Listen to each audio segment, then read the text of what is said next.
Hey guys, what's up? It's me again. So for today's video guys, kaya nga tong ganap karon is naata sa Buena Supermarket kay naggrocery ko para sa akong tindahan guys. Kay karon jud akong target nga mangumpra karong adlaw kay Monday ug Tuesday jud dapat to, kaso katong Monday wala ako nakakumpra kay niagi ang panit sa Red Horse and then dako og nabayaran kay ang tanang empty sa basiyo ako ang gikumprahan.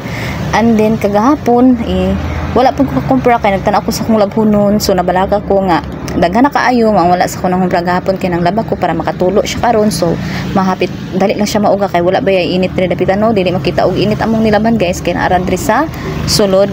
And then kay busy ang Buenas karon, daghan og tao, kailangan natong magpila bago pa ta makabayad sa ato ang pinalit.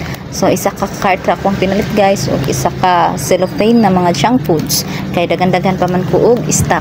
So mauli na ta guys, sakay na ta og tricycle, mauli na ta sa tong tinda para maka-refill na ta.